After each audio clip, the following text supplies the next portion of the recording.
their minds. Here, you should take my bed. And the mattress might not be that comfy. Gracias, hermana. Si te sientes incómoda, ni siquiera me importa.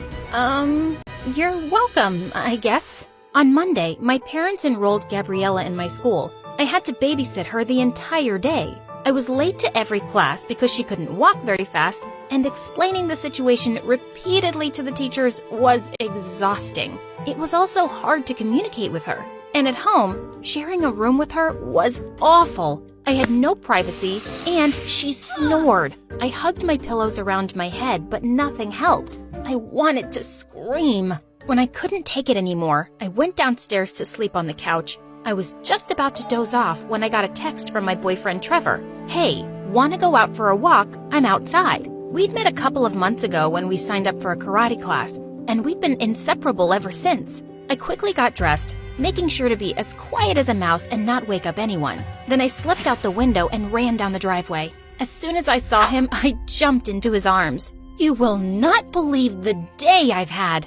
Try me. We began walking down the street hand in hand, and I told him everything. By the time I finished my rant, he hugged me and offered to translate for me at school to make things easier with Gabriella. At least someone was on my side. When I got home, I was relieved that everyone was still sound asleep. I peeked over at Gabriella, and I noticed some papers lying underneath the bed. When I checked them, I saw she'd worked on some pretty advanced math equations. She even scribbled out the parts where the teachers had made mistakes. Wow, this girl was a genius. Suddenly, I had an idea. The school hosted a huge Math Whiz competition, and the grand prize was a full scholarship to university. If she won this, she'd be set for life. And if I helped her, maybe we'd be on better terms with each other.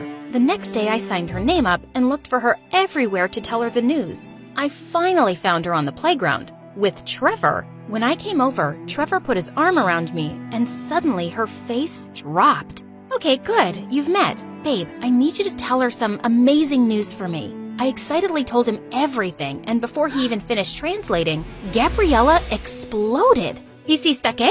Wait, was she mad? Why are you butting into my business? Shut the front door. So wait, you suddenly speak perfect English? Why have you been trying to lie to us this whole time? Gabriella suddenly looked so mean. Just to bother you, because I can? And how dare you sign me up for something without even asking me? I was just trying to do something nice for you. Well, stop. I don't need anything from you. With that, she stormed off. And I was shocked. I tried to tell my parents that she'd lied about not knowing English, but they were so in love with her, they didn't believe me. Come on, honey. Why would she do that? I know it's hard for everyone to adjust, but try and be more cooperative, please. Are you freaking kidding me? Whenever she was around them, she acted all sweet and innocent. But every time they left the room, she was a totally different person. Your parents didn't believe you, did they? Gosh, they're so stupid. Hey, don't talk about them like that after everything they've done for you. So what? Now they're some kind of heroes and I should worship them for saving a poor little girl like me? Well, I didn't ask for it. They just did it to feel good about themselves. As she walked off, I was stunned. This girl was really something, and she seemed to hate us all. I had to find a way to show my parents the truth.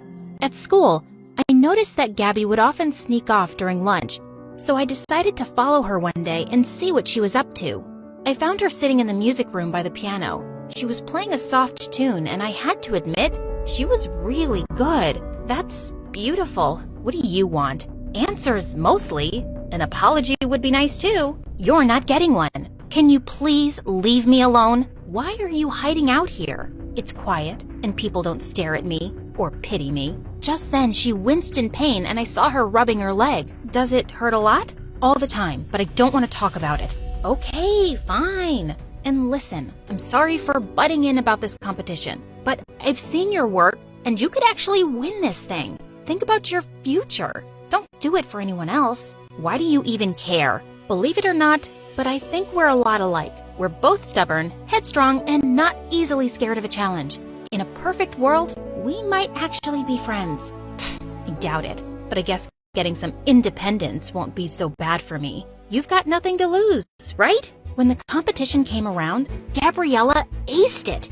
She solved all the questions and left everyone else in the dust. My parents, Trevor, and I cheered her on happily as she received her award. And later at dinner, Gabriella even confessed about lying to everyone. I'm really sorry for not being honest. I don't know what came over me. Although Mom and Dad were shocked to hear her perfect English, they accepted her apology happily. They also apologized to me, and I felt so relieved. The next week at school, she was on cloud 9. Everywhere we went, people complimented her. I even noticed her flirting with the school's heartthrob at lunch. I was glad her confidence was so much better, even though I'd noticed she'd been limping more lately. Everything seemed to be going smoothly until one day when I was heading to class, and I overheard the guy laughing with his friends. Being with Gabs is so cool. She's super nice and everything. But what's really cool is that she's doing all of my assignments for me. I'm getting A's for the first time ever. Dude, that's awesome. Maybe I should flirt with her too. That no-good dirtbag! I needed to tell Gabby before she got hurt. I found her in the